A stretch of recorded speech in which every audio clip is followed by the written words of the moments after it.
Good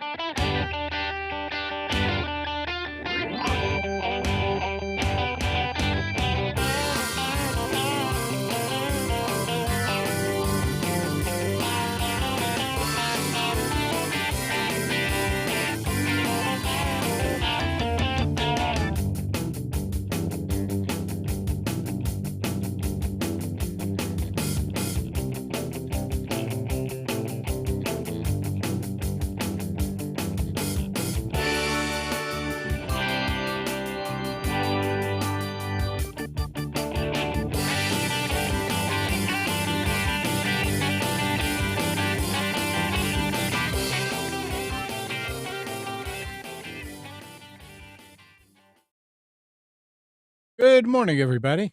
You're tuned to Computers 2K Now on the Nissan Communications Network. I'm Amnon, your host for the next couple of hours, along with Gal.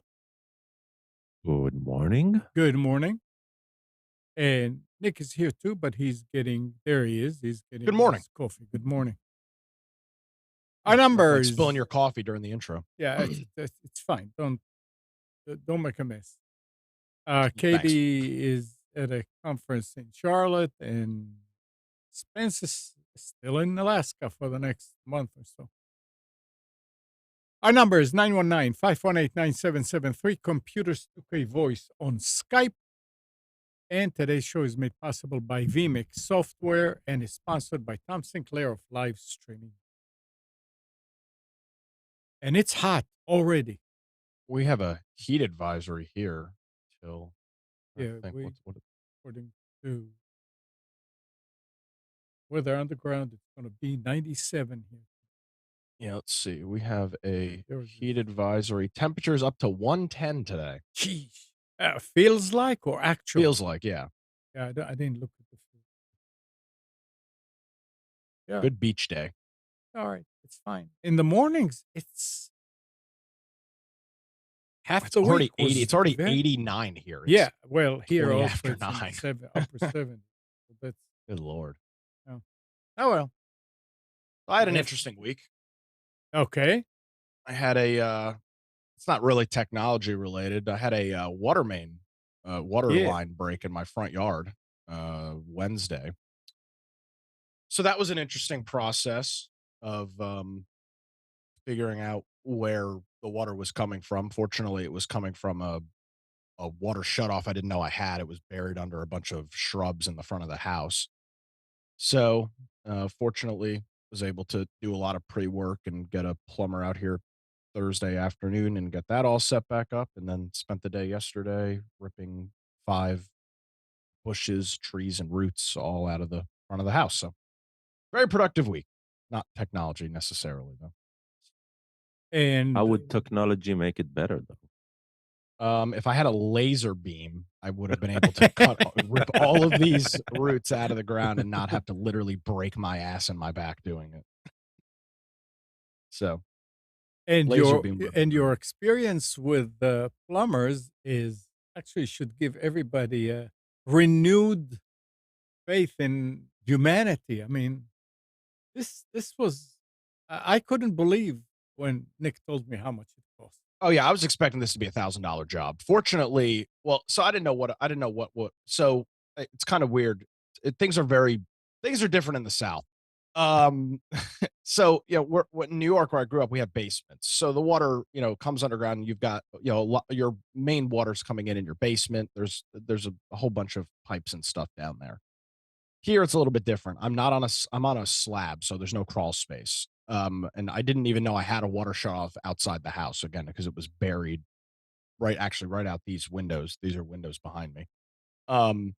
Until I was trying to figure out where the hell all this water was coming from, and I saw it bubbling up from one specific point, dug around and found a water cap.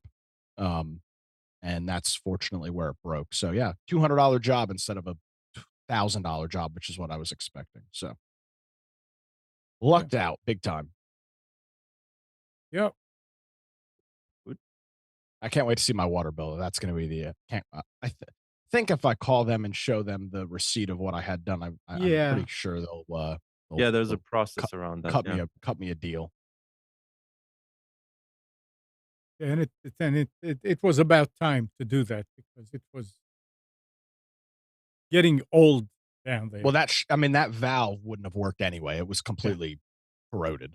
yeah. Um, I mean, it's just 20 months. The house is 95, 28 years been there, and I don't know that it's ever been shut off because of where it was located. Mhm. And I don't know how long those shrubs had been there. So yeah, worked out well. Learned a lot. Very home ownership's interesting. You learn a lot of stuff.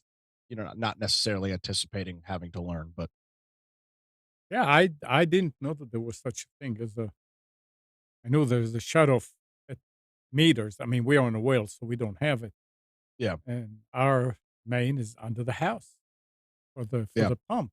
So when Nick said that, I said, "No, it's under the house." He said, "No, I have a slab. There is no under the house." That was interesting. Spence It's had the definitely same interesting. problem with the pipe from the street to the house bursting Yeah, fortunately, it a it while ago. burst in that junction box, which is Yeah. why it didn't cost so much. I didn't have to dig the whole freaking yard and driveway up. Yep.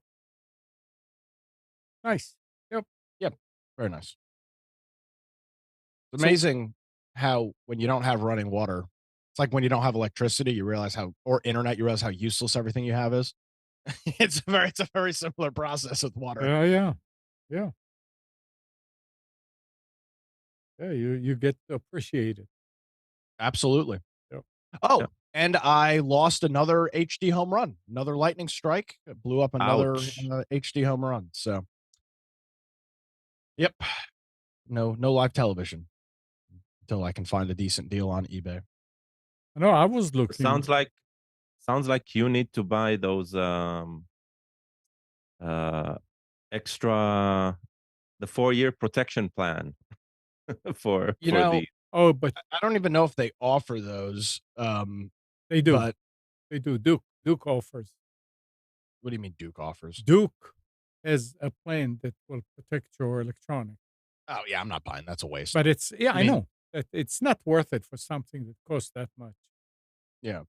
why So if you buy a HD home run for $150 new in Amazon, right? And you pair it with a like a trade square something 4 years protection plan. Oh, well, how that's much When is it get fries, right? When it yeah? get fried, you paid an extra what? I don't $20 know. maybe? Well, now And that's an interesting thing I hadn't Yeah, thought but about it's doing. not that yeah, but it's not that much. Yeah, Square Trade is not that much. It's like $5 per 100 or something like that. something like that. And Yeah. Yeah, in Nick's case, it might be So the smart move. Just I need can to get a check if I can get a three electricity. year protection plan on it for $21. with Square Trade? It's what I don't how whatever Amazon Oh, is oh, offering protection plan through. yeah.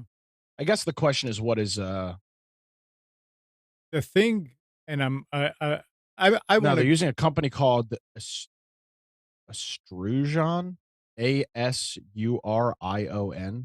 Assurion? Assurion, Yeah. yeah. That I think Trade Square today belongs to Allstate. Assurion is with another company. It's like they're all the same. gotcha. The same That's an concept. interesting idea. Yeah. yeah, if you buy a new one. The Yeah, well, Square Trade, you can get it even on used stuff, yeah, and you but it might pay make sense to buy a new one and get that. I didn't even think about that. The question yeah. is, how many times can you do it is the question. It says there it's either once or twice. Yeah. I was looking to get an extra one after I've got Nick's 2. burned down first time, and, they don't make those anymore. They don't make that model anymore, Right. correct. It's So, all it's all the 4K now. well, if you do get a new one, you should buy the ATSC 3.0 one because you guys are you're an ATSC 3 market in Raleigh, and then make your current one the I spare. was looking and looking and looking to see if there's any information about it actually encoding, and there's no information. What do you mean? instead of let the PC encode. This one does encode. The 4K ATSC3 is the encoder. Really? Yeah. The one with the HVAC encoder? I don't know if it's got They all encode, you're right, but there's one with an HVAC encoder. Wait a second. Mine does not encode. I have to let the Plex encode. Well, yours only encodes to MPEG, which Yeah. is like not very space efficient, right? I think that's the thing. It's the encoding that is built in is very, very limited because of the CPU on it. Okay. Oh, so well, in that case, it'll be worth it. Let me look and see if I can find it. Oh, interesting. Yeah, what we're talking about is that the HD home run. I mean, you can just have an HD home run and use it as the tuner, and they have also a recorder that you can subscribe to. I think no, you use an external drive.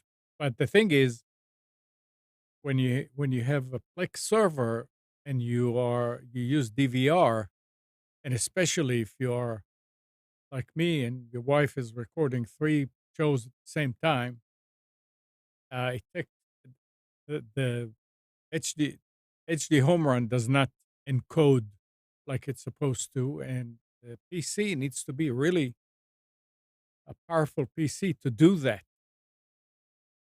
So with the, I remember Gal, you telling me that to leave the encoder, it's before you realized also that it's not doing a good job. So now it makes it more. I'm trying to That's find where that interesting. is, but The other thing that Nick uh, didn't have on his antenna is ground. yeah, it's not grounded, And which obviously it needs to be. yeah, I was gonna say actually what you should do is you should get a 20-foot piece of pipe and get one of the old CB radio antennas that's real like a whip, and just use that on top of it. That'll be higher than the TV antenna, right? Yeah, well, it's not so I've got another problem too that I discovered. I think this is from my first lightning strike, which was Oh, a couple months ago. My ham radio, I have a little 2-meter oh, ham radio behind me. That stopped working and it looked like the power supply was bad. So I bought a new power supply, just a little 12 uh, just a little 12-volt cage power supply. Um, and tried hooking it up, and that is also giving me some problems. So I think that got zapped too. Um, I got to and that antenna is also not grounded. So I need to get my grounding squared away yeah, before I buy anything new. yeah. That would help. That would make things a lot more Yeah. efficient. So Yep. yep, I've got a couple of problems to square away, unfortunately. That's interesting. How did you know that it encodes? Where did you find the information that it I have to go back and find it. interesting? I saw it somewhere. Plus this is a brand new unit, so there's no way it's encoding MPEG. MPEG is not a good encoder standard. Okay. I can't So seem to find it right now, but so Gal, how does Plex encode it to what? X does basically a video conversion. It grabs the MPEG stream, writes it to a file, and Right. then runs transcoding on it into, I think, usually H2 64? 5 5. 4. it's 5, 5. probably 4. Yeah, I think it's 254, and because otherwise, I don't think. Yeah, I don't think Plex knows how to encode to 256, but it can read 256. So I might be wrong. Interesting. Interesting. Okay. There's still Oh, Oh, Got an update from specials last week, which I'm working on now. I bought that USB-C to Ethernet adapter. yeah. Works like a champ. No drivers. Plug it Uh, in, plug in the Ethernet, and boom, it's on. So that little Anchor adapter. You can still find the link on last week's specials until I get the new one up. But yeah, works well for $9. I think is what I spent on it. Worth it. Absolutely. Yep. Yep. I have a USB to Ethernet that I use every now and then on people bring their laptops and it doesn't have an Ethernet. You're using a USB And A or USB C. USB A. Those are different though. Many of those require a driver. Well, this one I still didn't have to use a driver. Gotcha. So, but I didn't use it that many times. Gotcha. So I don't know Yeah, if it has to do with the machine. But that's yeah, also it's a good that thing also to can have. be the Yeah. case. Yep. All right. Um, I was reading an interesting story yesterday about Canon printers, the all-in-ones, and there was another. There was, yeah, another class action suit. It is ridiculous. I don't understand these manufacturers. You cannot scan a document if it doesn't have ink. Yep. This is so stupid. It's it's not stupid as negligible. It's they didn't care about it, right? I think it's more than stupid. Okay, It definitely came up during during testing, right? At sure, like there is no chance that this went under the radar. Not today, right? Maybe 20 years ago, maybe, right? yeah. Uh, and but since then, there's no chance that this went under the radar. And it's like, yeah, we don't care. I don't think it's even as malicious as, oh yeah, let's do it so they'll buy the ink, right? It's not even that. It's like it's just pure we don't care. And I don't know what bothers me more. It's like Uh, I mean, my scanner is an old HP all-in-one. I don't use it for printing or anything except it's just a scanner. And yeah, it works. But the Pixma all-in-one will not work apparently. yeah.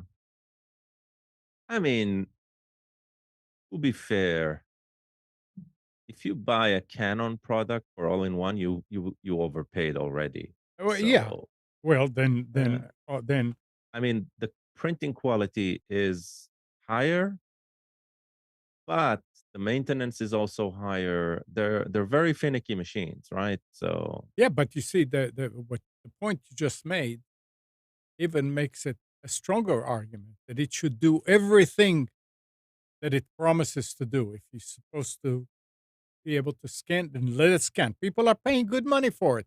Fix it so it works like, you know, I don't know. Like you say, they don't care. it's annoying. Yeah, Yeah. it's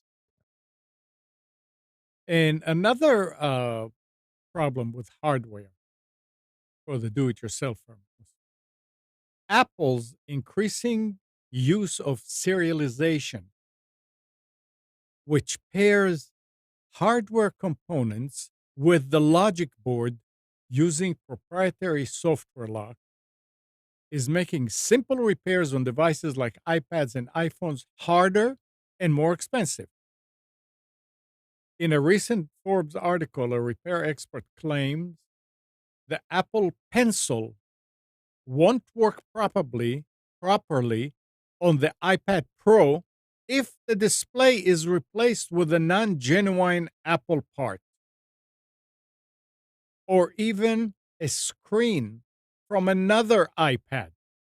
So if you buy a screen on eBay, a used screen, to replace yours, your pencil will not work with it because yeah, it's paired because to it.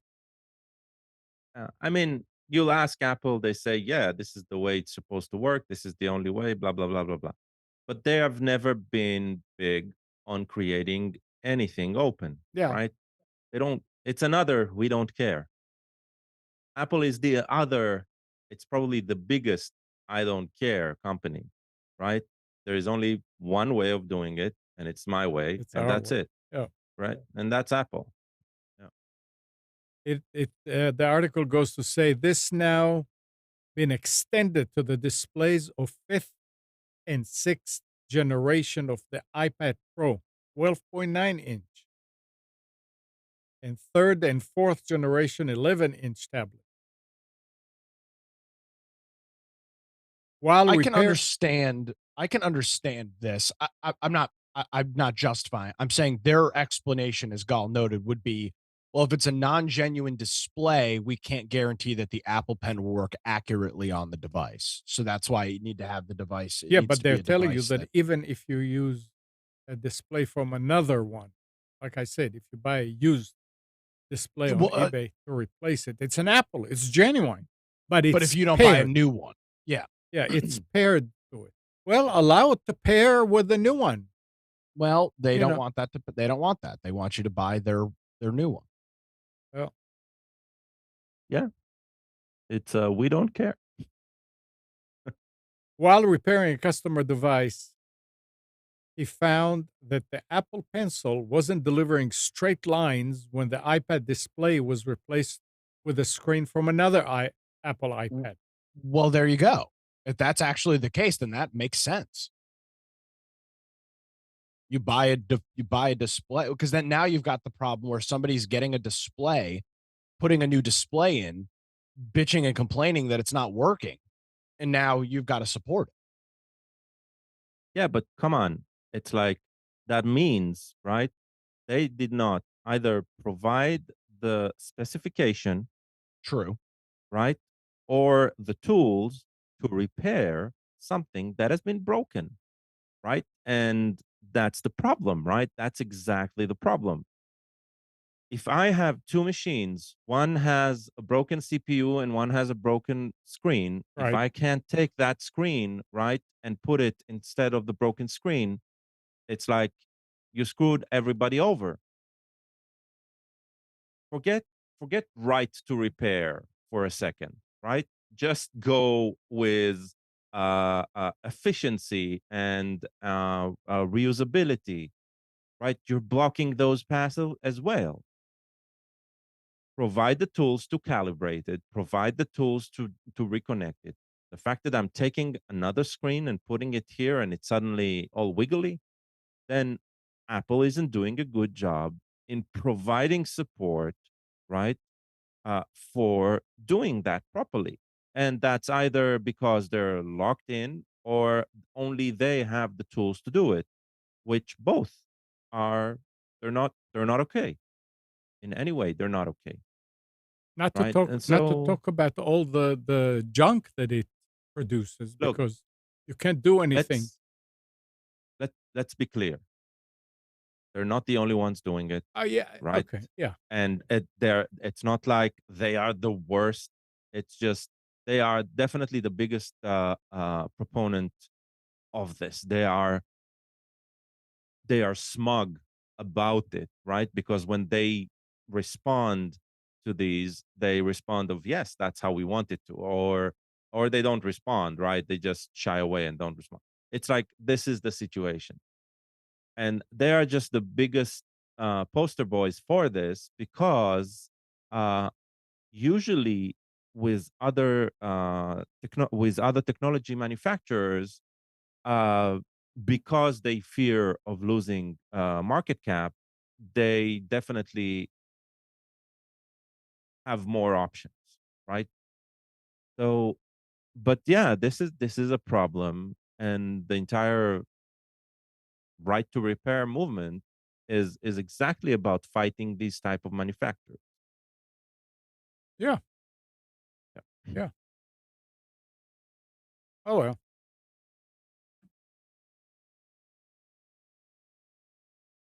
ChatGPT. Ah, yes. In January, artificial intelligence powerhouse OpenAI announced a tool that could save the world. or at least preserve the sanity of professors and teachers by detecting whether a piece of content had been created using generative AI tools like its own ChatGPT. Half a year later, that tool is dead. Killed because it couldn't do what it was designed to do. ChatGPT creator OpenAI quietly unplugged its AI detection tool, AI classifier, last week because of its low rate of accuracy, they said. The explanation was not in a new announcement, but added in a note added to the blog post that first announced the tool. The link to OpenAI's classifier is no longer available. We're working to incorporate feedback and are currently researching more effective provenance techniques for text and have made a commitment to develop and deploy mechanisms that enable users to understand if audio or visual content is AI generated. Audio. Well, yeah, there was another story somewhere about Google and what is that music Oh. organization? The ASCAP, BMI. no, something it's like them, but it's not. Okay. It's a different name. Something general. It has a G in it. Anyway, they are working on an AI program that will allow you to create music with the voice of existing singers. Oh, sure. And if they have the license for it, that'll be great. And do the same thing with music. Mhm. But it generates its own. It's not now obviously the artists are worried about it, but yeah, they will get paid. They say. Well, if Yeah, that's the not case, then enough the probably. artists, then the, if I mean, if the, then the artists, I mean, that's they have to decide whether they want to. The artists will have to give the final sign off on that. Yeah, they should, but I don't know. I mean, if the technology gets out there, you know that it's going to be start being used for plagiarize uh music, and it's interesting to see how things are pivoting. Not fun. All right.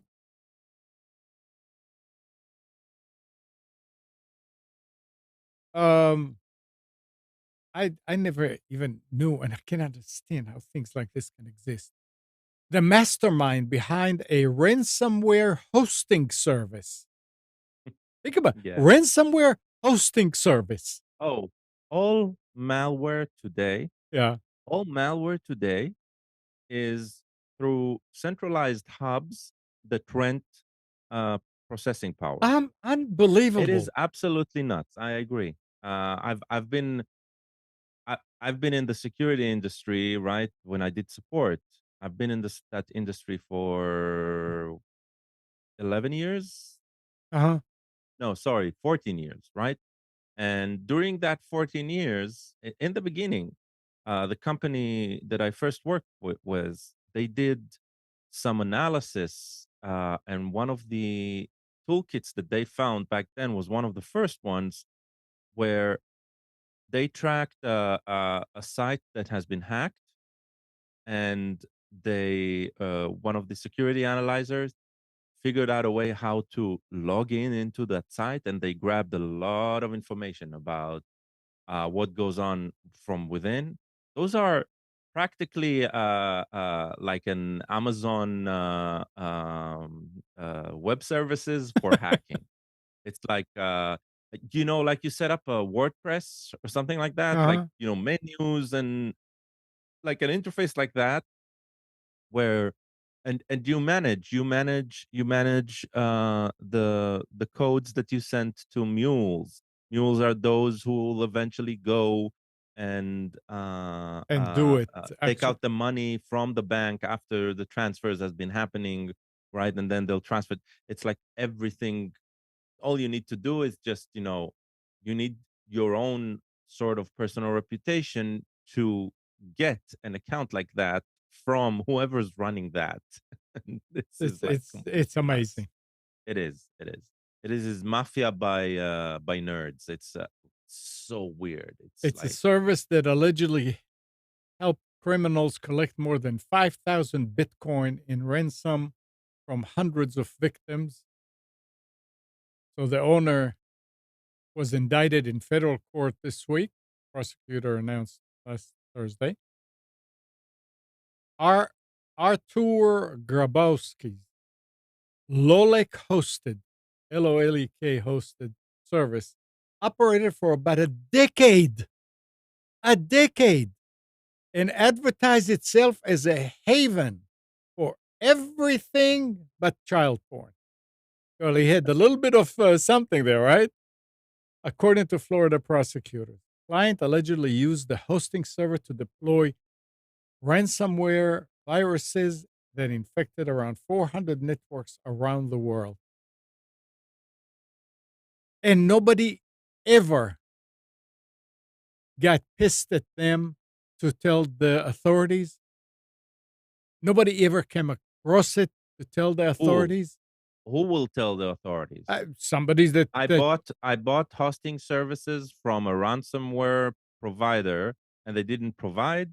and they It's didn't like, provide, and you send it as an anonymous. You just, there are ways to let the authorities know that something like this is yeah, going that on. But doesn't I work. guess it's not what. Look, I don't know. Remember, that's what I said. You need to be in the circle of trust, Yeah, yeah, right? yeah. Of whoever. So you need to have some sort of track record where you're not a pansy who will go and rat whoever is. This is a prison logic, right? It's it's a completely different set of It's rules, ridiculous. and one of those basic set of rules is you cannot trust the existing system, the real world system, right? So Right. police, federal agencies, they cannot be trusted in any way, and Yeah. that's the way it works. Yeah. Unbelievable. Hosting ransomware hosting service operating for a decade. Eh, uh, I don't know. Anyway, And that's just one that went to yeah, court. right. There's probably tens, if not Yep. hundreds, of services like these. The reality is that we have our reality, our systems, right? What we call real. Mm. They have their systems where they call that real, and ours is just for the exploit, right? That is exactly it. There's always this shadow world versus the light world. It's like it's always like that. Yep. Yeah. All right. Did you get Amazon orders in the last week or two? Yes, Did you? also a lot of trouble with them, but yes. Oh, it is. I read this and I said, oh, so that's what they're doing. Because millions of Amazon orders are arriving on doorsteps across the U.S. without any extra packaging. A new television may sit in the manufacturer box at the door. A blender appears to be if it was picked off the store shelf. The same for a box of baby wipes or trash bags. The change represents the next frontier in the tech giant overhaul of its delivery processes. One chief executive, Andy Jassy, hopes will appeal to customers who are put off by the volume of Amazon branded boxes they receive and discard every week. I got one. I got one right here. Yeah. This is it's in a cardboard box, but it's the box that The box. Yep. it's a set of grill grates for the Yeah. grill. I which actually, which I'm fine with. This is great. I'm glad they didn't put this in it's another stupid box. sure. I got a multimeter, Mhm. a small one, size of like 3 cigarette packs, maybe. Came and it came, and it wasn't even sealed. That's a problem. No, I mean, when it's coming with an Amazon delivery, it's not a problem because they don't just throw stuff. I mean, I took it. I said, "Oh, without a box," and I just opened it, and everything was fine inside. I said, "Hmm." And then I read this, and I said, "So that's what they're doing." Yeah,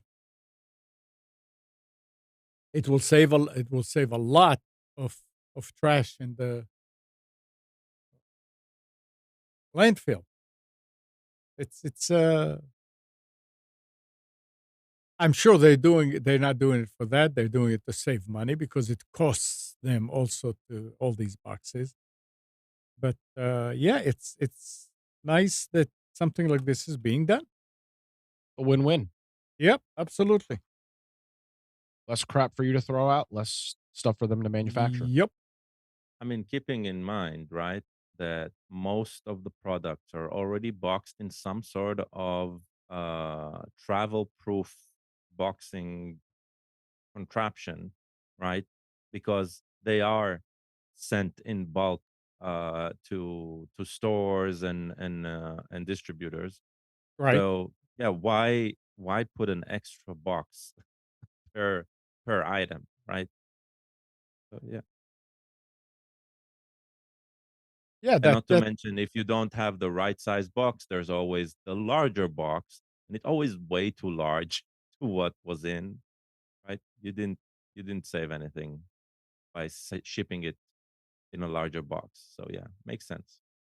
I'm wondering if when you get multiple items now that used to come in one box, if they actually will come in their own box, so you get Well, 3 different. I think it I don't depends, know. but they're using more and more these paper padded envelopes Yeah. rather than boxes, which makes more sense for smaller items. Yep. I tell you who I am getting more and more to hate. Temu. Yeah, I Temu. never. Temu. The packages that I got in the last month or so, and it's nice. They have different things that I buy from them. What is that? Temu. Yeah, what It's is it? like a Chinese It's marketplace that yeah. sends worldwide. Yeah. It's all that Like an Chinese, cheap AliExpress, right? Chinese stuff. It's like an Yeah, AliExpress. yeah. But very It's oriented to mobile ordering. Gotcha, okay. um, they put it in a plastic bag and they wrap it with tape. I mean, tight. Now, now comes the time to open it. You don't remember what's in it. You don't want to use a knife on it because you may cut something inside. I mean, what's wrong about packing it loose in that envelope? That envelope is made to be sealed. Why? It's gotta be waterproof in case it rains on It the boat. is. Well, No, I don't know. It's the tighter you wrap it, there's more for another 2 packages in the container. yeah, that's Yeah, possible too. But it's a problem because you say, well, you can't just do a really thin razor blade cut on it? you What's the packaging that it's under the tape? nothing. It says in advance you do not know. Yeah, No, but I'm So saying what so the tape is wrapping what? a plastic bag, just like Oh, just a plastic bag, so there's just a no box at plastic all. bag. Yeah, it's not even a padded bag. It's just So it's not even like these? no, Okay. no. Hmm. Yeah, that is a problem. And Could be a you problem, yeah. try and pull certain places and take a razor and just do it carefully and all that. I guess they don't care, but it's fine. I mean, you struggle with it, but price is right. I got some 100-foot um, garden hose. One of those that expands and contracts by itself. Mhm. And normally 100 foot is like about $30, $40. It was $7.98. Works great. I gotta check this site out. But the only thing is in the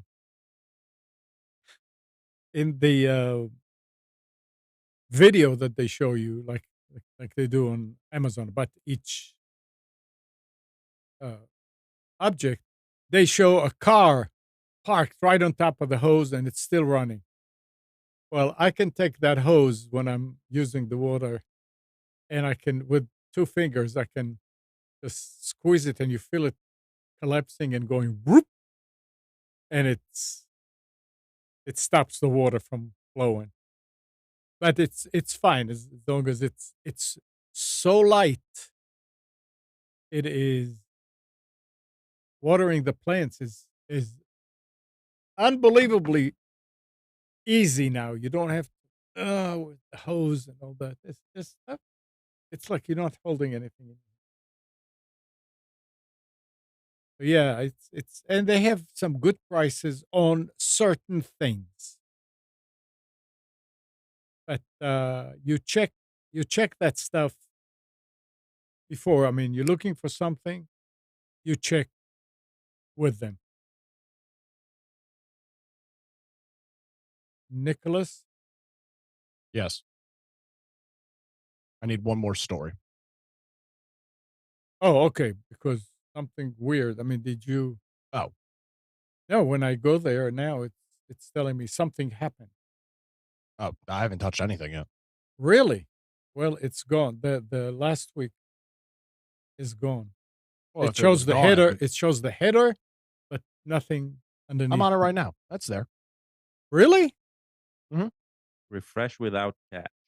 Specials.pdf. Yeah, it's there. That's interesting. Mine says something happened. That's the browser telling you that there's an error. Yeah. That's a Chrome error. Okay. Are you going to be able to open the new one? We'll I see. should. If not, I can. No, screen I share if should you be want. able. Yeah, I mean, I can always open it with another. Let me see again. Yeah, I can always just do it from my screen if need be. Yep, didn't do it. Okay. Well, And I am in Chrome. So let's see. Firefox. Yeah, I'm glad I looked at it.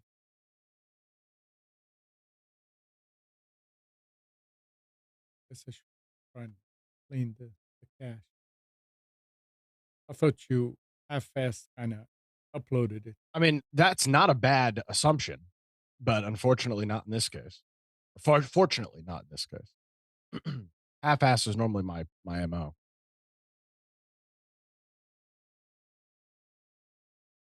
Um, That's interesting. Firefox tells me the same thing.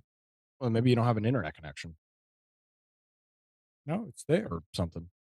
because I Gal, get I've got a I question. I get the header. That's weird. Well, I'll upload the new one. Maybe it'll fix Hmm. it. Gal, I've got a question for you. I am out of space on my I'm out of space on my uh,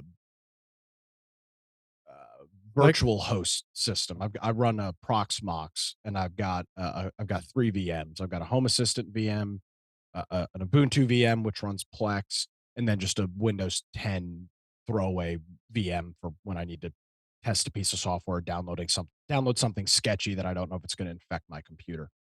So I'm out of space on specifically the Ubuntu side of it. It's a small chassis. It's an old repurposed like business workstation. So I was thinking I just need to probably bite the bullet and get like a 20 terabyte drive and call it a day. Is that the would that be the recommended solution if we're dealing with that? The only problem is with a drive that size, I can't back it up. But it's media, so it's not like it's not my media, so it's not like it's the end of the world if that goes away. I can always re-catalog my media. Um, what would your Do you recommendation be? do you have space for 2 drives in that chassis or just a single drive? There's already 2 drives in there. There's already 2 there might be 3 drives in there. I think there's 2. There's the main boot SSD, which is running Proxmox, and then the hard drive is the data pool for the virtual machines. I don't think I've got room for another hard drive. I have to check. Do you have a room for NVMe? No, it does not have NVMe. It's an older workstation. Does it have a PCI slot? It would be it would be a mini PCI slot if it did. It's a slim case. That's fine. Okay. Okay, so it sounds like the options are, 1, in the PCI slot, you can put an NVMe, adapter, Okay. okay? And so what I would recommend is on the NVMe, you take like a small drive, like, um, 128 gigabytes, 256, something like that. Put Proxmox, the OS there, I've right? already got that on an SSD. Right, but that frees up the SSD, and then you have a room for 2 drives. And Yeah. what you do is Okay. you grab 2 drives and you use them as a ZFS pool mirrored. Okay. The problem is with a 20 terabyte drive is when when just one sector Yeah. is fucked up, right? You Yeah. lost 20 terabytes worth of data. It doesn't matter if it's important or not. It's like you lost access, right? And Yeah. so I don't know if you need 20 tera or not, but if you can put 2 drives there, that is when you are going to be fine. Then, as for the backups, you'll back up what is important for you. Sure. That goes to a different machine, right? So that would be my recommendation. If you can put 2 drives there, use them as a mirror, and then whatever size you decide to buy, right? So if that was the case, then maybe it's just, obviously I'm not trying to spend 5 or $600 on this. Two 10 terabyte drives, that would give me just 10 terabytes worth of storage, right? Mhm. Okay. Yeah. Okay. Yeah, but it'll give you backup. Let's Yeah, you are now a responsible homeowner. Now I'm it's not. time to start to be a responsible data owner. Well, I mean, I've got everything else backed up. Yeah. Everything that's important is backed up. But, it just comes down to the question: how important is 8 seasons of The Sopranos in terms of Well, cost per gigabyte? It's it's whatever you uh, deemed important. Well, that's part of Well, the discussion. What is it yeah. actually worth? but that's the thing. Is it just the media, or is it That's what's also taking the up all the space. infrastructure? No, is it also the infrastructure that the media is installed on? How long, how much of your time is it going to That's take to true. restore all of that? Yeah. I'm now dealing with a restoration, and the reason I have things backed up. I have a way of restoring everything, but because I do not have the system set up properly, it's just gonna take me a long time to get everything back up, Yeah. like weeks, because I have only limited times every week to deal with it. So this is the situation, right? That this is where you measure your backups. It's not just by the price of the drive. It's a lot more than that. Yeah. I'm ready for specials, Amnon. Um, did you upload it? I did, and I can share it from my end. That's very interesting. First of all, what happened? I mean, I don't see. Oh yeah, now I see. The thing that said something happened, I realized I did not scroll down, is the meme that you're putting at the top. Oh my god. You were looking at the picture. And that's what gave me the error. I scrolled down, everything was there. Yeah. Gotcha. All right. Where to do this All thing? right. So it, we there and we there and we are there. So I've been known to enjoy a couple of alcoholic beverages and shoot some pool or play some darts. You go into your local establishment to try and play a little electronic darts. and you've got an Ubuntu 10.04 boot machine on the dartboard. I mean, what a pain in the ass that is. You can't even. I mean, this is why traditional dartboards are far superior to electronic dartboards. Try and throw on it. That is a 13-year-old OS. Which makes sense for what you would see in a bar. I'm actually surprised it's only 13 years old, to be honest with you. I thought that was pretty human. And that's coming from the American Amusement Arcades, and it's got a phone number to call for service. Bloomington, good for them. I like Minnesota. it. Yeah. All right. Let's we got kind of a quick rundown this week. I didn't have all that much time. Couple of interesting things. It's weird. So Chromebooks used to be pretty cheap.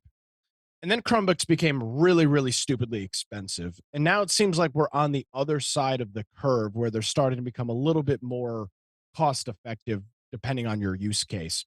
This is a Lenovo Slim 3. This is the same, very, very similar chassis to the laptop that Spence and I bought a couple of months ago. Well, I bought mine a year and a half ago. Spence bought his in the last year.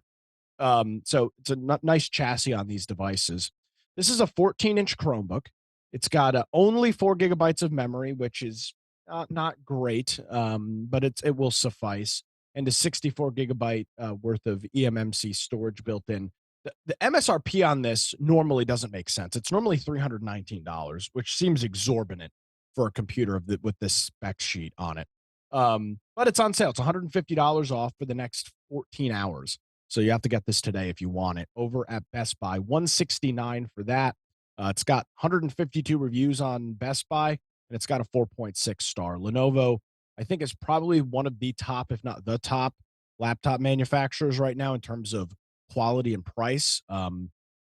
Just seems like their offerings are pretty unbelievable compared to what everybody else is offering. So you can check that out over at Best Buy.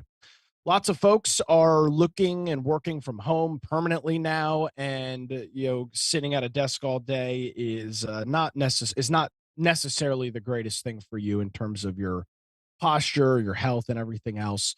And so here's a standing desk. This is the FlexiSpot EC1, and this is an electric desk, so not a crank. And the tabletop itself is 55 by 28, so it's not huge, but it's enough to fit 2 decent sized monitors on it, or a monitor and a laptop chassis or laptop cradle, the little stand where you connect all your stuff to it. So plenty of size for that, mouse and keyboard, and a couple of other ancillary things on the desk itself. In terms of the height of the desk, it goes as low as 28 and goes as high as 47.6.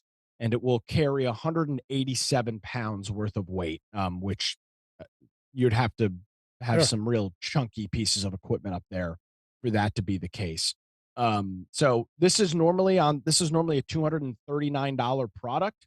There is a 15% off, $15 off coupon that you clip, and then there's a promo code from Slick Deals that gets the price all the way down to $167, which is a really good deal on a standing desk like this. This has got 8,000 reviews, 8,300 reviews, and it's got a 4.6. So it's not just some random flyaway company that's making it. So if you're in the market for a stand desk, if this workspace is suitable size-wise, check it out. That's available over at Amazon. AirTags. These have become more and more popular as folks are traveling and doing more things. You pop this in your suitcase, you put one in your car or laptop bag, backpack, whatever it might be. Walmart online, you have to have a Walmart account to do this. You can get a pack of 4 Apple AirTags, which is normally $100 for $80. So you're saving $5 per AirTag. There's a promo code in the link at the Computers 2K Now Specials website for that. Next up, USB-C. If you're going to purchase that Chromebook, or if you're purchasing another laptop and you need some more ports and some more connectivity, here's a way to do it. Is the name of this company, I've always pronounced this Sabrent. Is that the way? Is there another pronunciation? How do you guys pronounce this company? I guess it won't be SaberNet. Sabrent. No, Sabrent. Sabrent. That's how I've always pronounced it. Sabrent. I think that's what it is. They've made stuff for eons. I mean, they've been making stuff for 20 years. So this is a USB-C plugin, and you get a couple of things on it. You get a 4K HDMI output, so you can connect an external display or up to a television or projector. You get a full size and a micro SD slot, and then you get 3 USB 3.0 ports, a USB 2.0 port, and a USB-C power delivery port. So you can use this to deliver power to your laptop. All this stuff for $14 seems to be a pretty good deal on that. And that is available over at Amazon. Check that out over there. Next up, you can get a. This is a pretty cool keyboard. It's kind of I don't even know how you would describe it. It's kind of like a mid-tier wireless keyboard. It's better than just the random one that you would get on Amazon. This is the Logitech MX keys. These are really nice scissor keyboards. That's the mechanism that they have. They're not membrane. It is on sale for $66. It uses their what is the name of their USB standard? I always forget the name of it. Yeah, unifying receiver. So if you have a couple of these unifying receivers, you can connect this to multiple devices. I don't think it supports multiple at the same time. But actually, no, it does have multi. It has up to 3 devices. So you can do that. It also supports Bluetooth. So you can connect it to an iPad or something like that as well with 3 different devices. That's available actually from Lenovo. They're the ones selling that over there. And then two final things. Harbor Freight is running a deal through the end of the day today. Any purchase, you get to pick either one of 3 items, either a AA, AAA batteries, a 4-inch magnetics parts holder, or a 25-foot tape measure. So if you buy anything, you can get that, and that's available through the day today.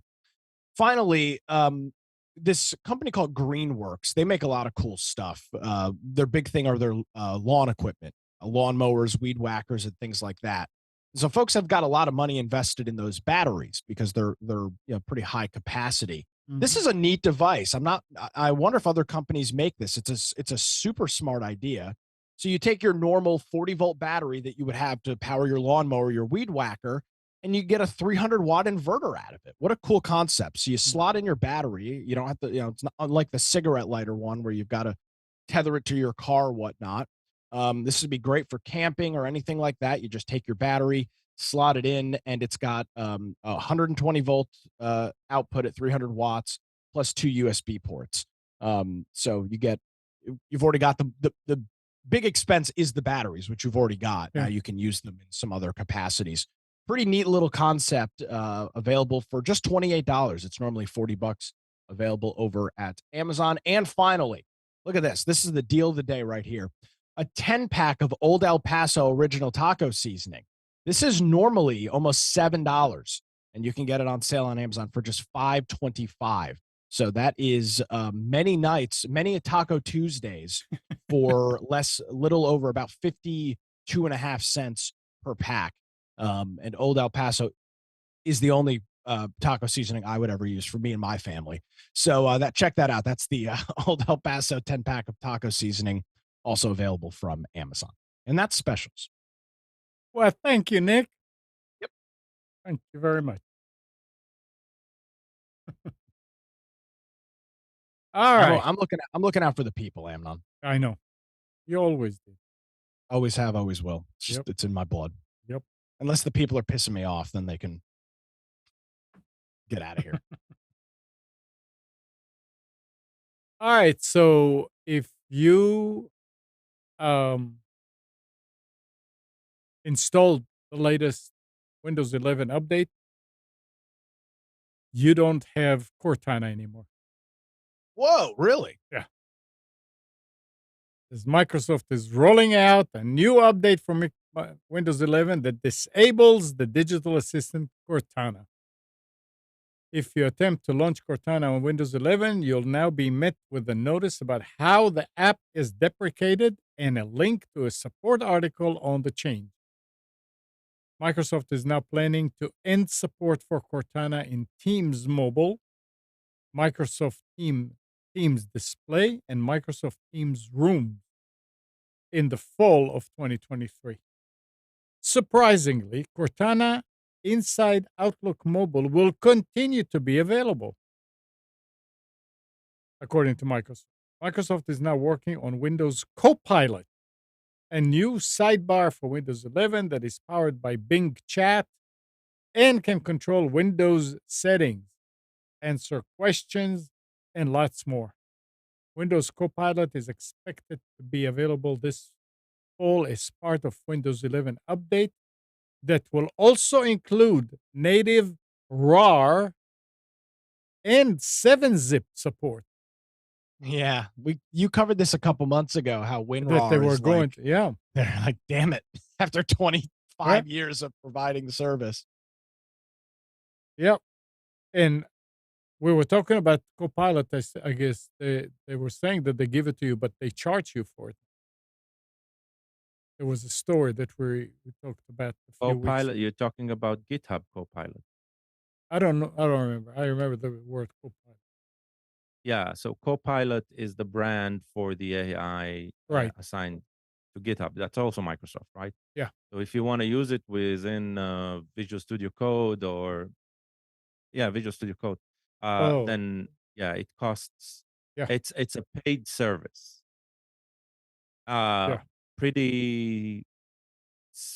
From what I hear, I haven't used it, but from what I read, it is a pretty impressive uh, uh, add-on for anyone, whether it's beginners or if it's seasoned programmers, because of the way it works. Um, Interesting. It's basically a rebranding, right? Because they could have rode the Cortana brand and said, okay, we made it smarter, right, with the AI True. that we. Yeah. But it it its past has probably hurt them so much that they needed to rebrand this completely. Interesting that they are moving to very, very boring brands, right? Like Bing Chat, Copilot. They're not trying to flare it up. And I think the other interesting part of it, even though it's a boring name, they are now today they are the leaders in this offering. So if you've never tried the Bing AI, I would recommend that um, that you take it for a ride because it's using ChatGPT in the background. Right. So it's using the API from OpenAI. Um, it has different modes and it can interact with the page that you're loaded. Yes, privacy issues and all that, yes, but once you understand what you want, there are certain scenarios where it works for your advantage. When you're using it for your advantage, it's a very compelling tool. um, One very good aspect of it compared to using ChatGPT is disconnected from the internet, and that means it's stuck in time. But that also means it cannot provide you any reference links to content. Uh, and so, especially when it's wrong, and there are times when it gives you a wrong answer, uh, you do not know where it's sourced. And so you cannot do the legwork to continue this. With Bing Chat, you ask it a question, it gives you a wrong answer or an answer that you can see that it can pass as right, but something's off with it. You go to the resource, you can actually read, and you can figure it out on your own at that point. It's like the best search engine that already filters out a lot of the stuff for you. And I think that's the way these AI bots are going to manifest themselves more and more especially as a replacement for a search engine, right? So, yeah. I was wondering, you read before the article about plagiarism and AI Hmm. and detecting whether it's AI generated or not. Was there a backlash like this when Google came out? Is, oh, students will just search for the answer, or I remember stuff like this with Wikipedia, but I don't remember anything like this was just Google, No, just right? with ChatGPT. Yeah, this is interesting. This Yeah. is because I do remember, right? People saying if you use a calculator, right, you're dumbing yourself because you don't know how to do the math. So it's some sort of that type of conversation, Yeah. the way it sounds to me, right? Uh, Yeah. True. so yeah, Yeah. And there was a one thing I report. can tell you that I find really interesting, uh, some of the younger generation, those, I mean, high schoolers and stuff like that, have embraced ChatGPT in such a way that the way I approach a Google search or just a web search engine in general, I know how to web search. They automatically go to ChatGPT, Hmm. right? And that's their starting point. I have not. I find I'm faster with search engines, right, for my needs. Uh, I'm more comfortable with that. But I wonder, right, if just in, I don't know, a year or two, if ChatGPT will be able to replace just any AI bot, That's will what I be use able it to for. replace these search engines or not. Yeah, I there. If I'm looking to, I'm pretty good. I'm pretty good with Google searches too. But for seems like more and more the first couple of results, not the sponsored results, but the results on Google for things are just not. They're just not great. Like you have Right. sometimes you got to go through 4 or 5 things before you find what you're looking for.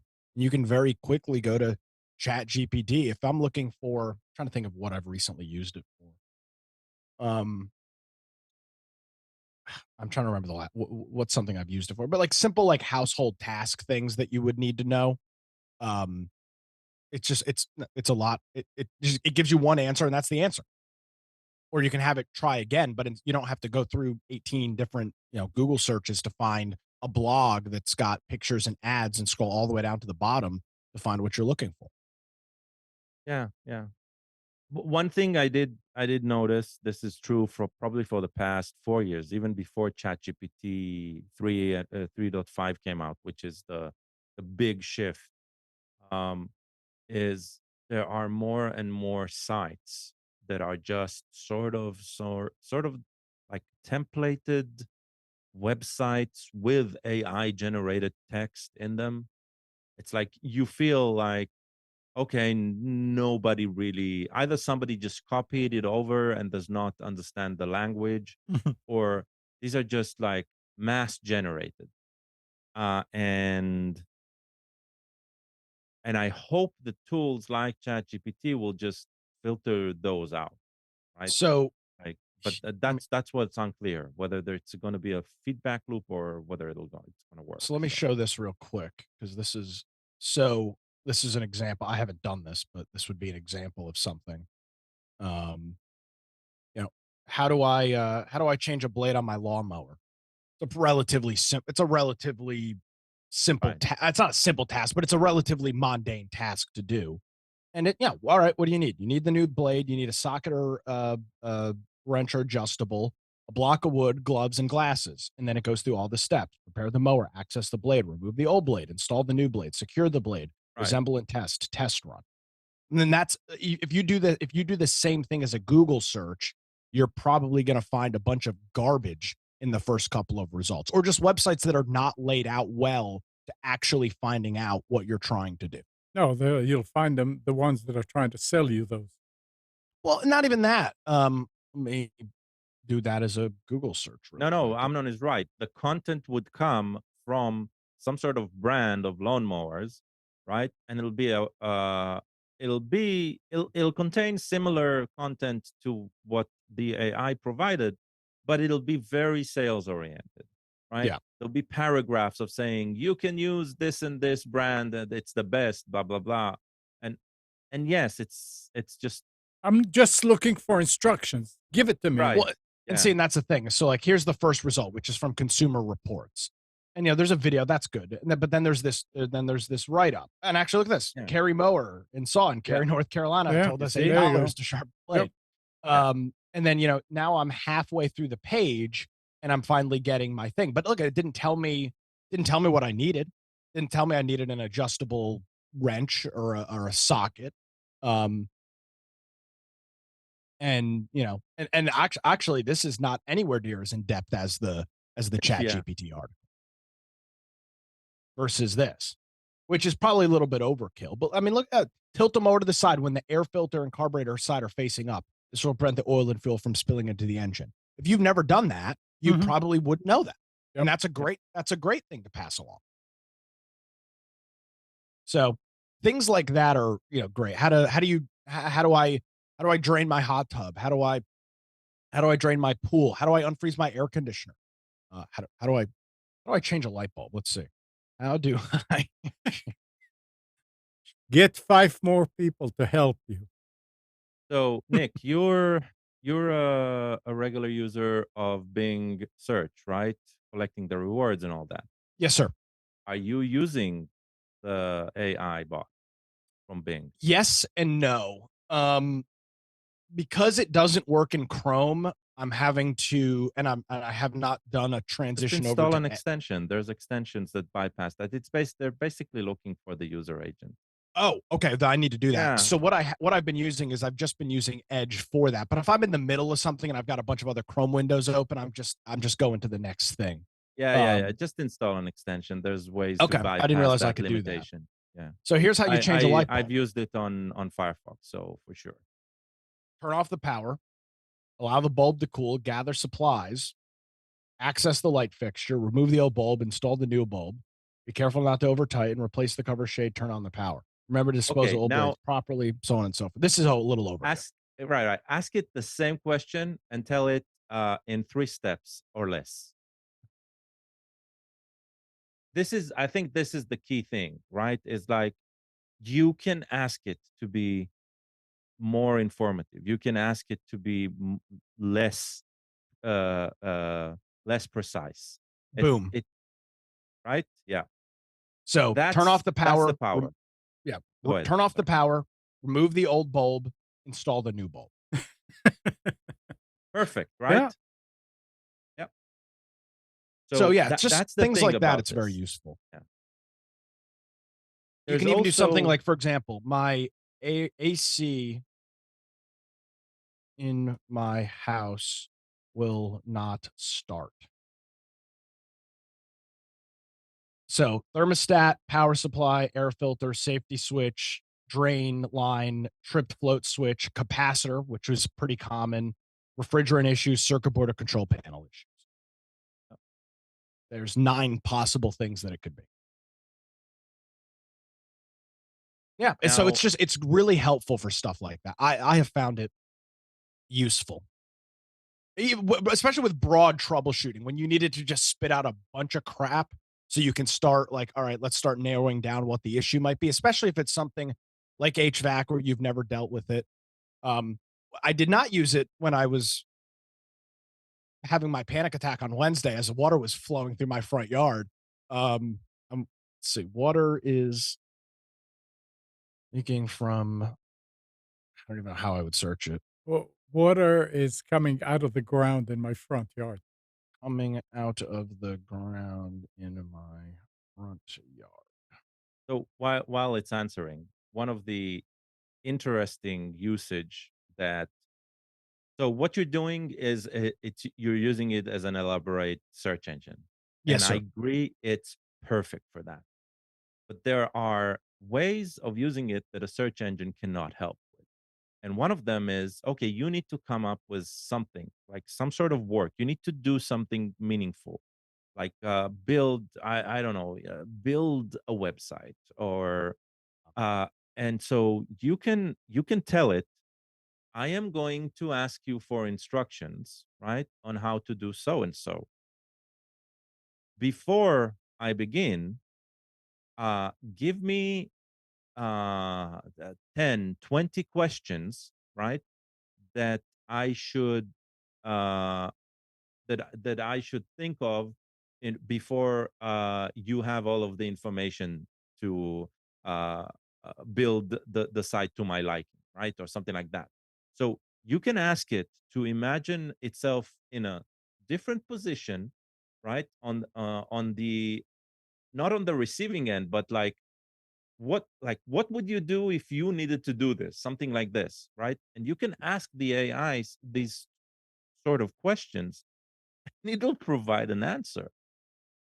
And that is something that is completely unique, that a search engine can't do it for you. You'll need Mm-hmm. to do that layered thinking on your own and try to build up the questions and then search each one of them.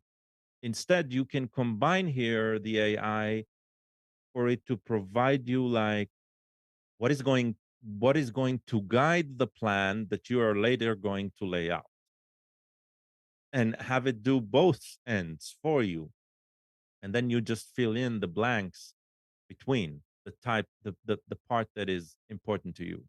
So All right. that's a very compelling use So case. here's a great example of it. Something that should be incredibly simple. What temperature do I cook a steak to? That might be something that you might not be. When often have to reference, you forget what number is what. It's very simple. What temperature do I cook a steak to? Rare 120, 130, well done 160. Okay. It's 5 different heating choices. You do that same search on Bing and you get the first result is from the Today Show. And here we go. We're halfway through the article and we have got now the first, but they're all separated. So 120 to 125. And then now I've got a pop-up. 130, but it's bared and not highlighted. Medium 140, again, not highlighted. It's so Yeah, it's you just spend more time trying to you find. spend all this time. Now Traeger, that makes sense. Theirs are just listed right there. That's what I would expect from them. But the first result was the freaking Today Show. Yeah, because they pay. No, they didn't. No, I don't think they paid. That was not a paid result. Like, even look at this, and I get it. Here's the thing. This is a little bit more detail. Okay, what temperature to cook steak? Well, it depends on the steak you're cooking, sure. But at the same time, like, I just want I wasn't searching how to cook a steak. Yeah. I was searching what temperature do I want. Still, no temperature. Well, at least I don't think I saw a temperature. Where was it? Yeah. Yeah. This one doesn't even have a temperature. This doesn't even have a temperature on. It may be buried in there. It's not. And the title This is just telling me how to cook it in an oven, which is not even what I searched. It doesn't even say turn the oven to certain. I mean, it might tell you to turn the oven to a certain temperature, but that was not my search term. And this is on the first page. Yeah. Yeah, but now you know how to make a steak in an oven. I'm an American. I'm not cooking my steak in a freaking oven. I have a gas grill for that. I mean, what do I look like? Jackass? So it's things like gas? That. Charcoal only, man. Charcoal only. Yeah, I'm a little. I I tend to not be as patient as some other people. So now I do reverse sear. That takes about 50 minutes to do anyway on a gas grill. But this is an example of I just need a freaking temperature. I'm not looking for. I know how to cook it. I know how to cook it. No, even if I don't know how to cook it, that's irrelevant. I'm my search term could not be clearer. What temperature do I cook a steak to? Simple as that. Mm-hmm. Now, the one thing to know about that, with a search term like that, a better thing than reading articles is to go to the images, because the images of this are, and I spelled temperature wrong. The images are way better than any article because they're all in one place. Here you go. Boom. Done. Yeah. Simple as that. But again, it's just the use of Chat GPT to just spit out a couple of things is great. Now, Gal's website example, not a good result. Plan your website, choose a domain name and hosting, design your You see? website. Doesn't give me really any useful information here at all. Hold on, hold on. You asked it wrong. You asked how to build a website. And you're right. If you'll do that, you'll get fluff. But if you were to you can ask it. If you were to design a website, give me 20 questions you would ask me in order to make the website of my choice. And so it'll come up with all of the things you need to think about when you're doing such a complex task. So Yeah. There we go. It's generating through right now. These are my 20. Is it doing? And it's doing multiple questions per question. Well, actually, I guess not. So, planning and concept. What's the purpose, target audience, desired tone? What are the pages going to be? Do you content? How you organize nav? Will it be mobile responsive? That's a good question for Amnon. Have you considered accessibility Shut up. guidelines? WordPress, Wix, Squarespace, a CMS? Do you have a domain name? And then SEO. So yeah, okay, that's so a pretty good now write-up. yeah, but now you go and you say, okay, with those 20 questions, here are the answers. You give it a list of answers, and Mhm. now you say, give me a work plan on creating that website. Yeah. Like, or give me the code or whatever, and it'll actually generate very, very useful content. Now, this is very technical, building a website, but if you need to build a business plan, something that is all words, right? It can do it for you. If you need to approach, uh, let's say you are writing a college thesis. I'm not saying have ChatGPT create the thesis for you, but I am saying use it as a tutor, use it as a guide, use it as a counselor that works you through the process. Here would be That's something something a that's a search engine little can't do. here's something that's a little bit more not website. How do I build a 10 by 20 deck? Right. Here's your yeah, and obviously you can make it as detailed or less detailed as you want. Yeah. But permits, designing and planning, materials, footings, supports, ledger board if you're attaching it to your house, joints, decking board, railings, stairs, all that other stuff. Apply weatherproof sealing or treatment to protect the wood from the elements. It's just really Mike just sent me a text. He's watching this morning. He said, is this a Google killer because of the ads? That's exactly it. That's why I'm using this more because and it's not that I'm anti ads. I mean, my work, I only get a paycheck because of advertising. It's because of the excessive nature. And as you saw with that, how do I cook a steak article? It didn't even answer my question. It wasn't even what I searched. And and that was the eighth or ninth result on the page. Mhm. Well, as it's not a Google killer because right now this is in the research realm and it's not monetized yet. It'll have ads on its own, right? It'll be as annoying as anything else that we've encountered once it's being monetized. And Google is running their own, so they'll have the alternative there, and it'll be a race like before. But it is going to replace the basic search The usage. My search guess as is, we know it. yeah, my guess is that in terms of search, it's just going to be instead of going to the search engine, right? We'll go to the search. It might still be even called the search engine. We'll ask it a question, and it'll give us, okay, this is the list of sites you can read, but this is the answer I generated, or something like this. Like this is where this is going.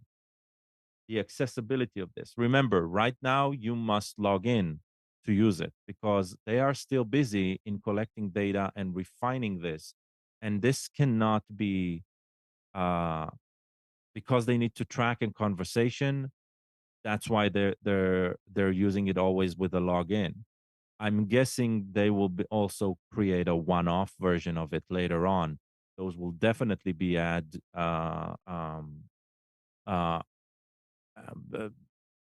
funded right? Ad funded. And so is it a Google killer? No, it's probably not. Google is going to get their piece of this, is for sure. It is definitely a paradigm shift.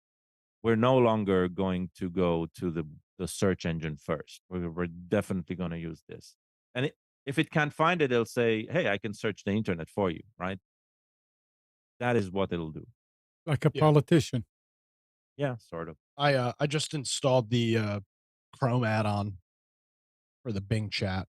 That it appears Yeah, to be well, working. it's there's an article about it. It says that Microsoft is bringing its AI-powered Bing chat to all mobile browsers as part of the broader changes to stop blocking Bing chat on third-party browsers.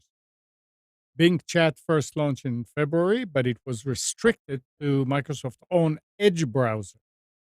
Microsoft started opening up the Chrome and Safari desktop browsers in late July as Really? part, yeah, as Hmm. part of testing for a full third-party browser support. With Good. so many new useful features now a part of Bing, we're excited to announce you can start experiencing the new AI-powered Bing in third-party browsers on web and mobile soon.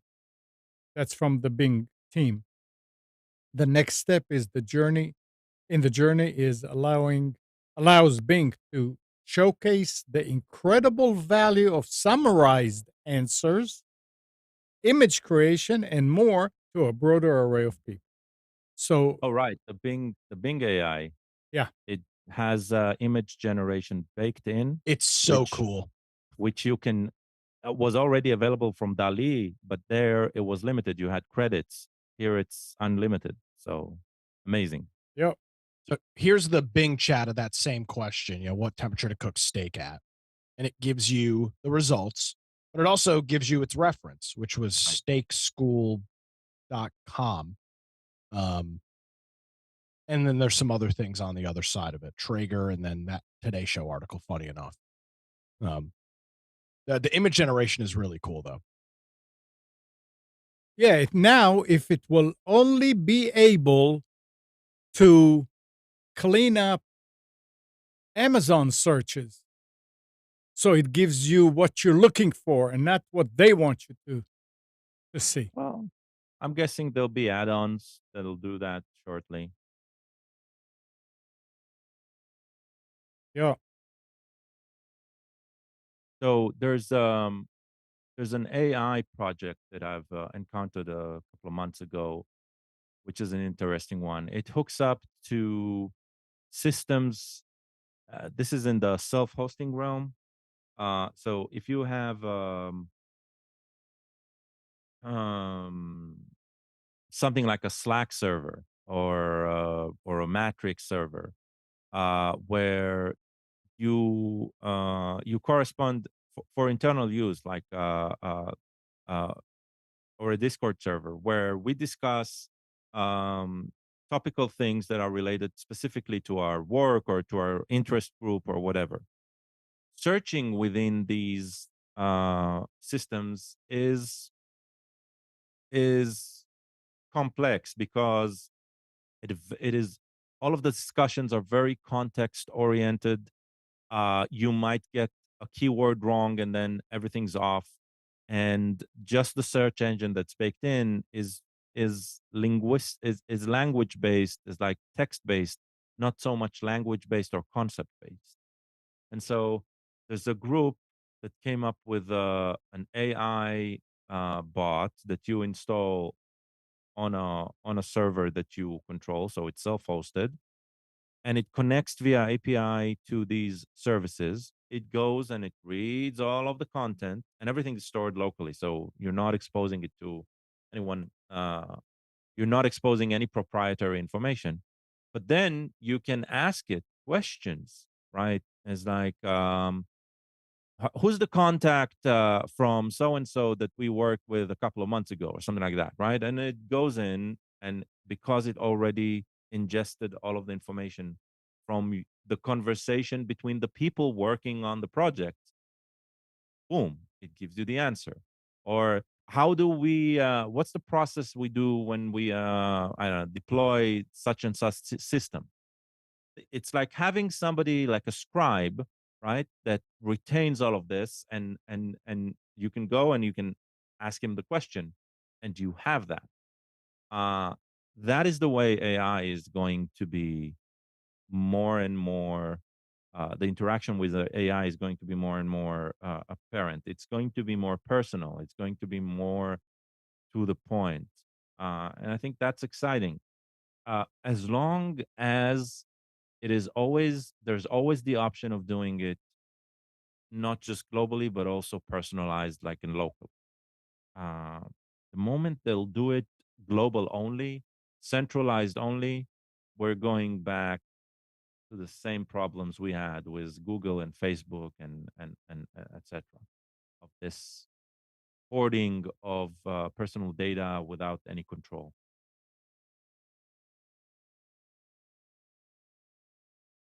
Technology good. John is asking a question in the chat. What's his question? Said, I need to replace my PC. Both old and new are Windows 10. How do I move all programs and files without doing reinstall? Is there a piece of software I need to buy? So the first thing I answered him is that if he wants to move to Windows 11, he's going to have to reinstall the program, but data can be moved. Why? You can move the hard drive to the new system, right? Yeah, but it'll And be just Windows upgrade. 10. Yeah, and Yeah, and upgrade. then upgrade it to Windows 11. Yeah, you could do that. That will That's allow right. that. Otherwise, there's no, unless the software itself is already what's called portable, and so it's packaged with its data, and you just need to copy a folder. And I'm guessing that's not the case. And no, I don't know of any mechanism that'll grab it from one system and drop it to another. You Would be don't nice, you don't need to do that, because if you move the hard drive, there you go. That's it. yeah, but that's not necessarily what he wants to, right? But Probably You not. buy a new computer. You probably don't want to put that in. You can always clone it and put it there, and then yeah. The I only mean, experience that I have with software that doesn't run on the newer operating yeah, is my billing program for the ISP. And it was an XP yeah. program. And when we went to Windows 7, stopped running. But you can go in and say to use it in XP mode. Yeah, that I think And Windows now 11 still has that. I don't know if 10 does, Yeah, because I'm still using yeah, it in 10 by the same way, and it works flawlessly. yeah. I think they dropped the support for Windows XP in 11. I'm not sure, but but even then, doesn't always work. But you can always run a VM, Yeah, right? but I mean, Yeah, for the regular user that doesn't get into VMs and stuff like that, he just wants to know if it'll work. I don't know any other than professional software for the professionals. I don't think anything that we use, Office or whatever, it'll all work under the new yeah, operating system. There's nothing to worry about unless it's a specialized program for certain field or whatever. They want you to buy the new one. And there are John says that the old drive has problems. If the old drive has problems, then I would not recommend cloning it or doing anything of that nature. It's not what you want to hear, but I would do a upgrade to Windows 11, do a fresh install and reinstall your software. If you've got a bad drive, you definitely don't want to clone it. because you don't know where the problems are. Exactly. And then well, you'll end up clone, no, but he can still copy over as much files as he can. as files, yeah. Yeah, Now, as long as you're going through the file system, you should be okay. And theoretically, if you preserve the same structure of folders in the new OS, in the new. So here's the thing: if you can copy over the file system as much as possible to the other machine, and only then do the OS installation and upgrade, you might be okay. You might be okay, but it's not a simple task, right? So I bear that in never mind. heard of it. He's saying that there's some programs advertised. One is Z Installer. I don't know. But John, what I always did when I upgraded people to a new computer that had a hard drive and everything is I put the old drive as the D drive, secondary drive. You go ahead and you install your programs, and then you go to the D drive and you copy your data file. If it copies, chances are it's good. Even if there is a problem with the data file, then you get wrong info when you load it, or it'll say can't load it or something like that. But you still have all your data right there on the D drive, and you can try and fix the drive and copy. At least you have something there. And cloning, even cloning a bad hard drive, if it's the only drive that you have, the only copy that you have, and you don't have a backup, do it, even if it has errors. Do it anyway, so you'll have another copy of your data. But you can move it slowly to the new machine. It's better anyway. It's better if you had problems, and it's been, I'm assuming that the problems have been on, you had these problems for a while now, probably. I would say reinstall the software and then just copy your data over. Yeah. Okay, so continuing our previous conversation, I just dumped into Bing's AI. Is there a tool to transfer applications and data to a new PC? Let's see if it can help us. Oh, perfect. First answer is complete bullshit. It's OneDrive. So Yeah. Interesting. but Little it inside explains why job. it puts there. But yeah, it is already it's already disappointing. Second one looks interesting. Is use to do PC trans. Oh, yes. This is a Yes. They make Windows a lot of stuff. migration tool that enables you to effectively move applications, but I do not know whether it's free or what's its cost. And there's, and I'll ask it in a second. And there's also something called Laplink PC Mover. I have not Still? heard about either of these, but they might be of interest. Laplink is an old program. We used to have Laplink cables, special cables that went between two machines to move software. That's back in the Right. 80s, I think I 90s. remember that. Yeah. Yeah, two USB, right? It USB wasn't 2 USB. cable It from was point to point. serial. I think they started, but I think they also have Probably. a USB solution like this. Yeah. Anyway, the Laplink PC Mover comes from a list of best data migration tools for 2023 website. And yeah, the looks like it comes. So this sounds like two options that are worth exploring. I've never. I think the reason we find it hard to give this advice is we never choose to do it on our own. Yeah. Right? We prefer installing fresh and reinstalling and just passing that. But yeah. Yeah. It's much safer, cleaner, more reliable. Gal, can you read the gonna second result again? ease use to do PC trans. They make a lot of cool software. They make that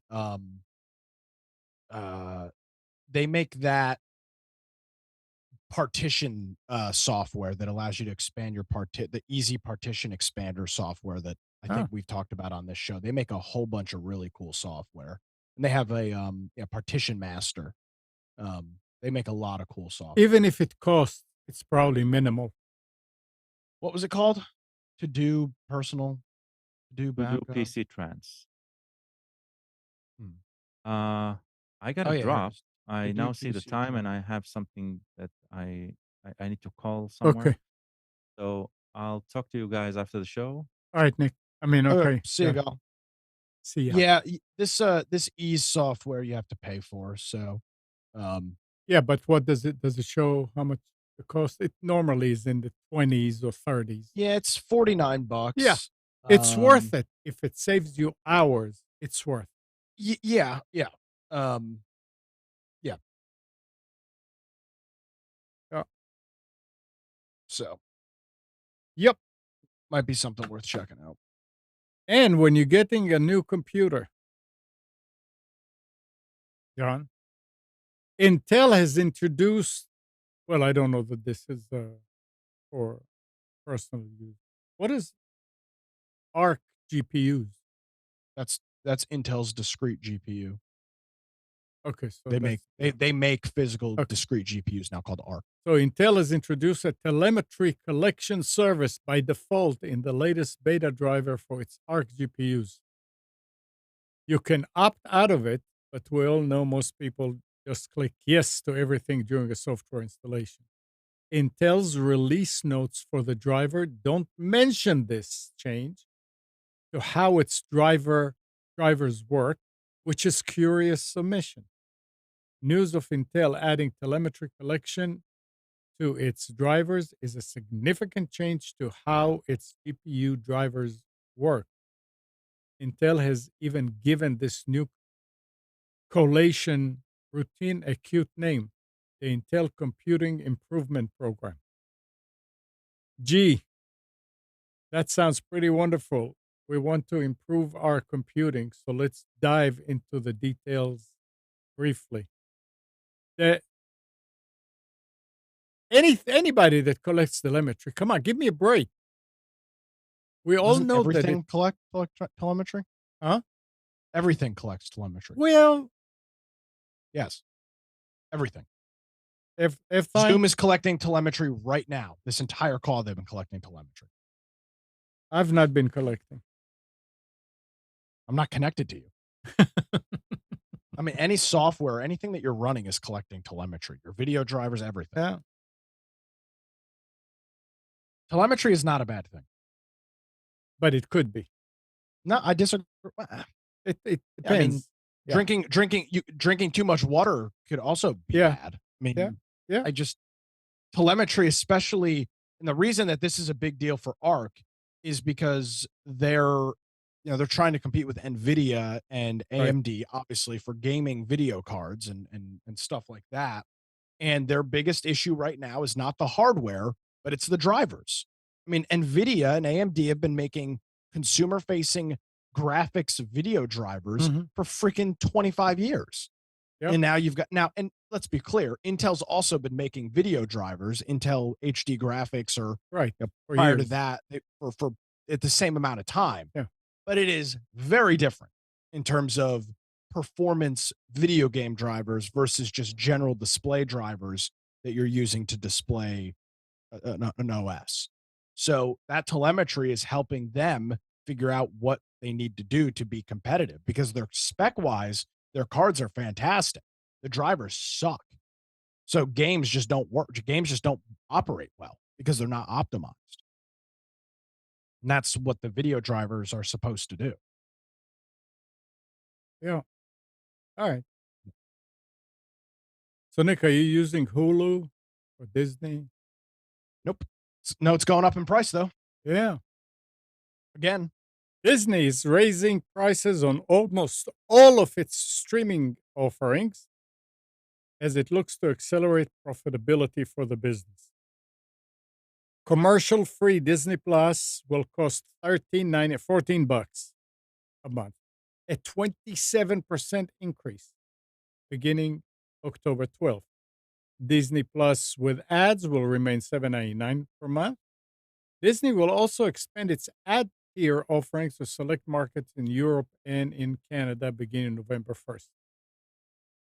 They're also increasing the price of Hulu without ads to $17.99 a month. a 20% price hike. Hulu with ads will also stay the same price, $7.99 per month. The decision to price Disney Plus nearly as high as commercial free Netflix and Max and charge even more for Hulu signals Disney believes its content library can compete with both of those services. So they're just saying, well, we have something, let's monetize it and bring it up. Um, more piracy on the horizon. Yep. In another country, Saudi Arabia has announced its plans to standardize charging ports for all electronic devices to USB-C connectors. The decision will be put into effect from January 1st, 25 for all except portable computers or laptops. And the standardization is set to happen in 2 stages. The first stage, 2025, will cover mobile phones and other electronic devices such as headphones, keyboards, speakers, routers, etc. The second stage, April 26, will apply to laptops and portable computers. According to the authorities, the decision has been taken to improve user experiences and reduce costs. So USB-C is gaining ground slowly but surely, which is a good thing. Yeah.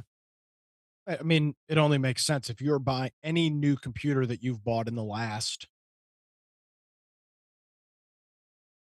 3 years.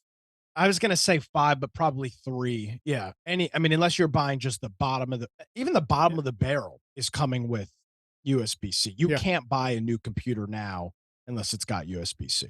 Well, a lot of them which is great. have USB-C, but you cannot power it. Mine is the same way. Yeah. But it's still USB-C. Yeah. And guess who else is raising prices? Verizon. I saw this also. Yeah. They're raising prices on some existing wireless plans to help boost revenue and offset slumping subscriber growth. Starting with September bills, customers on mix and match plans will pay $3 more for single lines and $5 extra for multiple lines. The price hike is Verizon's third increase in 2 years. Last month, the carrier marked up its wireless home internet price by $10. Rival AT&T Inc. this month began charging $250 more per month for its top-tier wireless plan. So if you have Verizon, expect your plan to go up.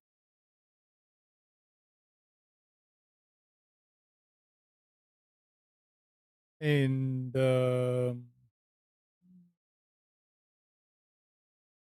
that's really all that.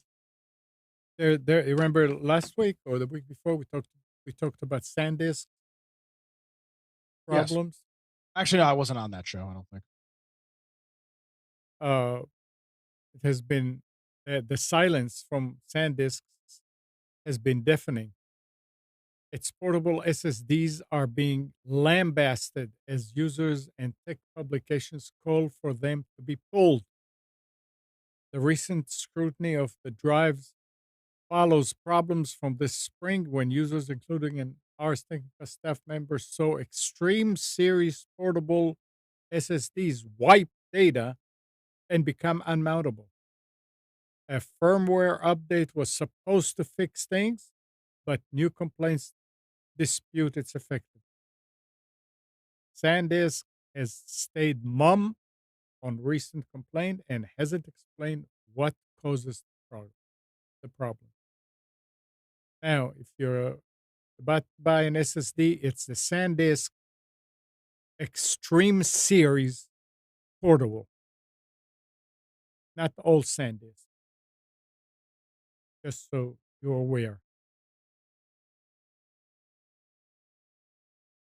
And this I didn't understand. Amazon removed several books believed to be written using AI and listed under a real author's name. When Professor Jane Friedman complained about books that she did not write being attributed to her on Monday, e-commerce giant Amazon initially said that it would not remove them. But after she took her case to Twitter, earning the backing of the Authors Guild, Amazon relented. Friedman, a non-fiction writer, journalist, and educator, said Amazon had refused to remove the books, even though they appeared to trade on her name and reputation as an author who has published how-to guides for other writers.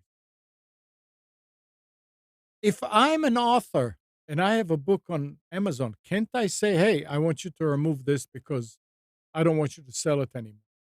No. Why? Not if you're not the one selling it. If you're an author and I'm a bookstore and I buy your book and want to sell it on Amazon, no, you can't do that. It's not your right to do that. If you self-publish, sure. Oh, yeah, that's true. That would be the equivalent of an actor going to Amazon Prime and saying, I'm in this show. Yeah. I don't want it on Amazon anymore. Well, that sucks, but it's not your show. Yeah.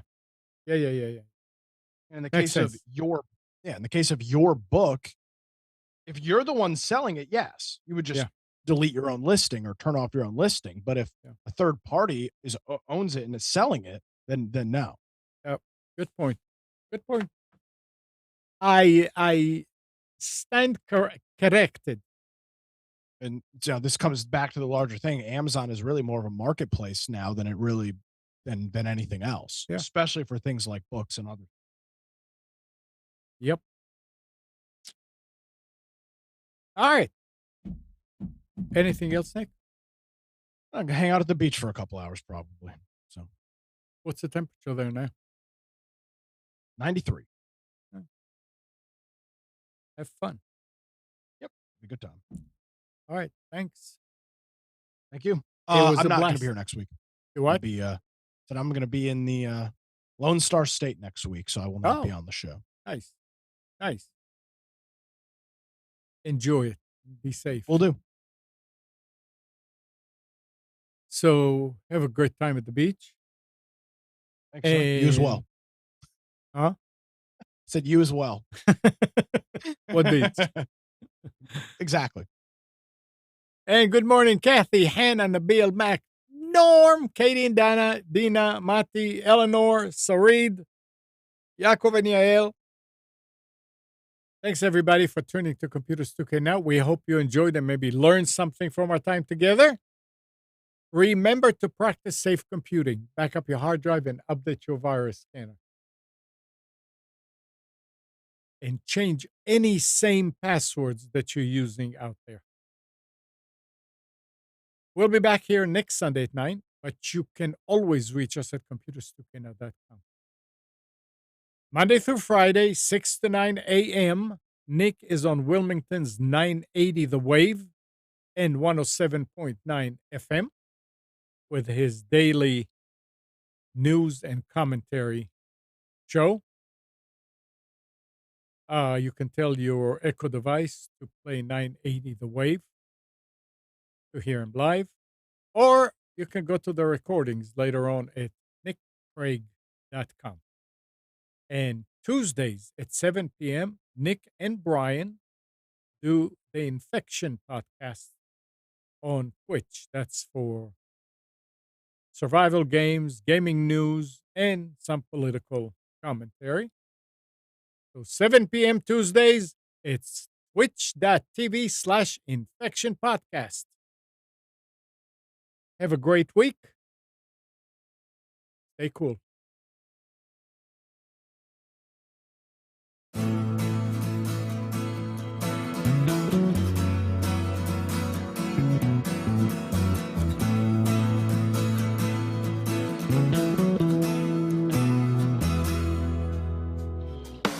You are You're attuned to the Nissan Communications Network.